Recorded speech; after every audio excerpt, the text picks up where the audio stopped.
Hello everyone, it's Ellen, and today we will be working with some genuine vintage ephemera in my journal. So I'm just showing you some things I got recently. I got this Good Housekeeping recipe book of all cakes and things. I think this was from the 60s or 70s. Really gorgeous. A bit battered, but we can make that work. I've also got loads of vintage postcards. Some are blank, which is lovely, and then some have writing on, which is even better. And this one I'm showing you here was from 1916, so I thought that was absolutely amazing. All the ones with writing on I will be scanning in before I use them.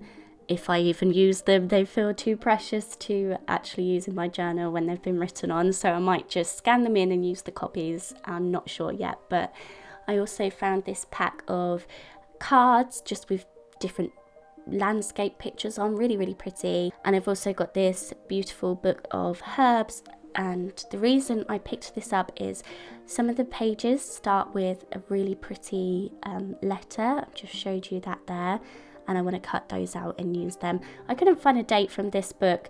It was a Reader's Digest pocketbook of herbs, but it feels quite old. I'm not sure how old it is. So all of those items there were from my local charity shops, and then I've got a few of these beautiful card games that I got from a car boot near me. And this one that I'm going through here, I don't know what it is, but you get sort of 3 cards that make a person. There's the Pied Piper, the 3 bears, I think there was Gulliver from Gulliver's Travels, absolutely loads of sort of old characters. And yeah, you put the 3 cards together to complete the picture of them. If anyone knows what that game is called, I'd love to know. I had no sort of information with it. I've then got this game here which was called Hot Cakes. I've never heard of it, but I really love these little cards with the letters and numbers on, and they're going to be really fun to use. Plus the instructions for the game that came with it is so nice. I'm going to use that for something special. And then I've got this game called Lexicon. Again, I've never even heard of this game, but it's really large cards with letters on, and they are going to be so nice to use in my journal. I'm going to use them today because I was absolutely obsessed with them.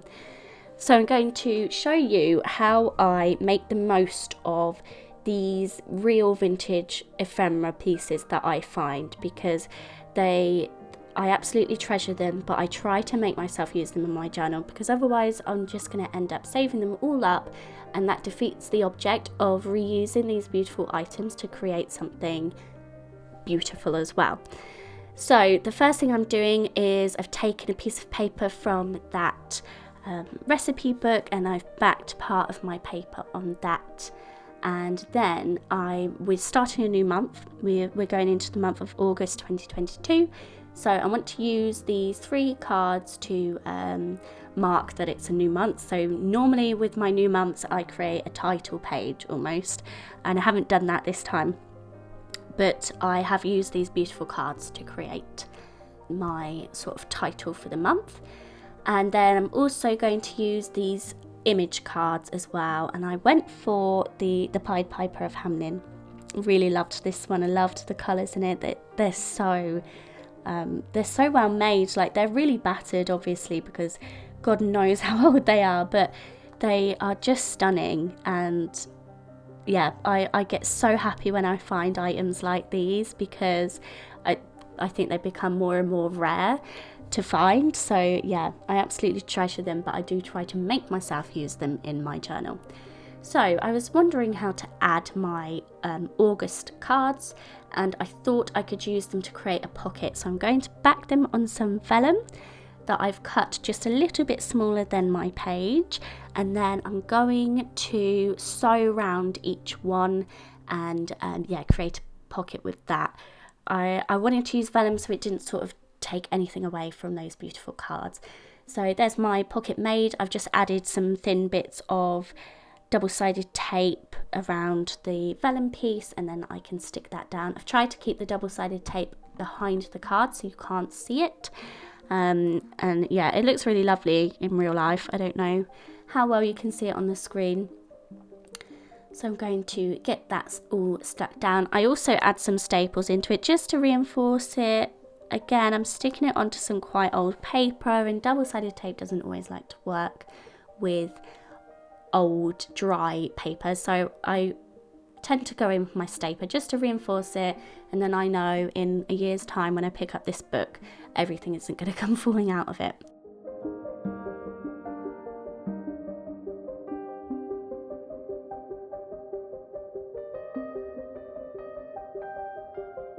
So it's time to fill that pocket with something, and I've chosen this really lovely postcard with nothing written on the back. It's just of, I don't know if it's a little boy and a little girl or a woman and a man, I'm not sure. I think it's French because I can't read what that says. And I have just left the front of that postcard as it is because it's beautiful. And on the back, I've added 2 photos of Theo sitting in a plastic box.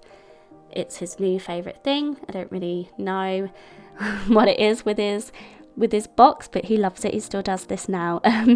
Because it's a postcard, I added a stamp sticker where the stamp should go, and a little bit of journaling, and then I'm just using some stickers from my Use It Up box to finish decorating all around my photos. And that's all I do to this. Again, it's hard to cover up such beautiful genuine vintage ephemera, so I try to do minimal things to it. I don't want to ruin any of it because it's so lovely.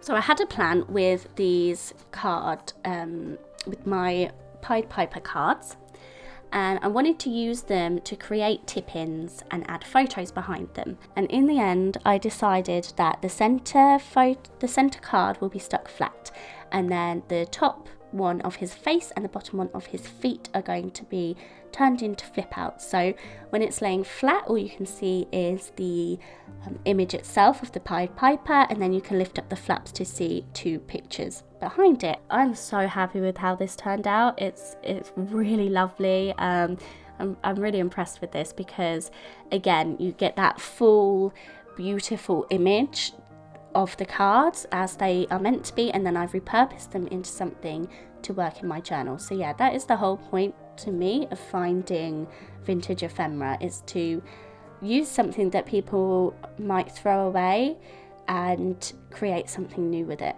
It's the whole purpose of junk journaling, to me anyway. So I had to work out which photos I wanted to back these 2 cards with, and I've gone for 2 photos of me and Theo. So one is of mine and Theo's shadow, and one is of a little selfie that we've got together. To make them stick flat so that the image of the Pied Piper stayed flat when you opened the book, I've chopped the photos in half. So where the fold is of my tip-in, there's a gap where my 2 photos, there's a gap where my photo's been cut in half. That just allows the cards to lay flat better than if I just folded them. And the only thing is you have to cut through your photos if you want to do that, but it doesn't really bother me. I quite like how that looks. So yeah, I'm going to get those photos stuck down.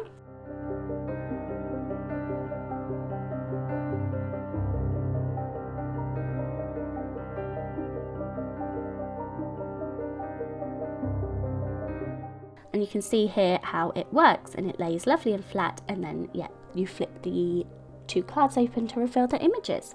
I've also stuck that little hot cakes card on, and I just used the A letter because we have gone into August. I'd like to say I'm going to remember to do this with each month, but I probably am not. But yeah, I've just added that as a little tab, so it's just poking out from my page a little bit. And I was quite happy with how that looked. I just stapled it in and left it as that. I wanted to add some things around my Pied Piper images, so I found some rub-ons that I've got in a vintage style. These were from 49 and Market. They're vintage artistry collection or something similar, and they've got sort of these washi tape style pieces that I've used just to back that paper, just to make it a bit more interesting. Again, I don't want to cover up too much of the genuine vintage ephemera, but I also want to make it my own as well. So that's a really nice way to do that. I tried to add some rub-ons onto the other side, but where that vintage paper is so old and dry, it just tore the paper. you can see it when you take the postcard out, but I didn't want to cover it up with anything, so I've just left it as it is and just hope that nobody notices. I then added the numbers 23 to this because I thought we were in August 23, but as we haven't got there yet, that isn't what I'm journaling about. I'm journaling about 22, so I'm going to change that another time. So I'm really happy with how these 2 pages are looking. They're quite simple for me, and I am enjoying that actually. So I'm going to work on the next page, and I wanted to use one of these beautiful greetings cards that I found. I went for this purple one. The reason being, it isn't my favourite. I'm not a purple person, so I wanted to use that and make it into something I was happy with.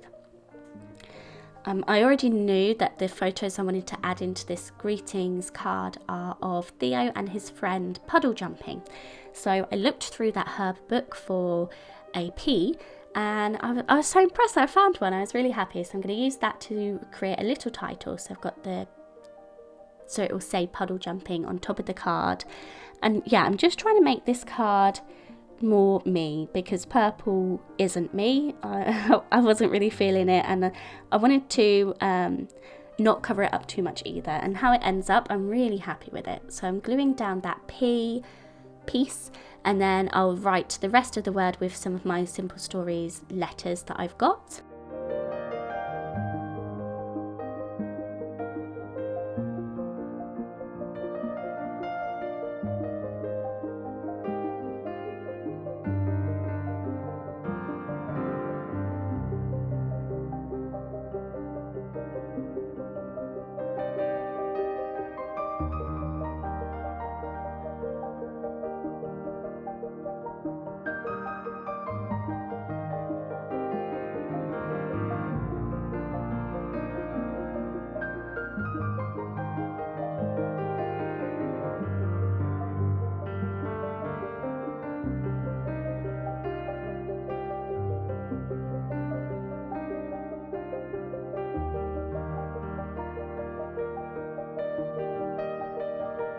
So my title's on to that greetings card now, and I've got these stickers again from the 49 Market Vintage Artistry collection, and I'm just using a couple of these to add some more interest to that greetings card. So I've got one that says natural, one that says something real, and one that's a diagram of a silver maple leaf and fruit. And that is my card finished, and I really love it. I'm really happy with how it turned out. So I'm glad I decided to go with one that I wasn't really loving and turn it into something that I do enjoy. It's nice to go out of your comfort zone sometimes, and I do try to do that because I feel like it makes me more creative. So I've stuck my photos inside of that. I haven't added anything to my photos. I've just left them as it is, journaled on the top about the day, what we were doing. We love puddle jumping, and I've got loads of photos of Theo doing puddle jumping. So I think this was the first ever time that we went, and he absolutely loved it. I've used a Maggie Holmes washi tape just to stick along that edge of the card. It helps keep the card flat and just adds a bit of decoration to that page as well. And those are my pages all finished. So I really hope you enjoyed this video, and thank you for being here. Bye everyone.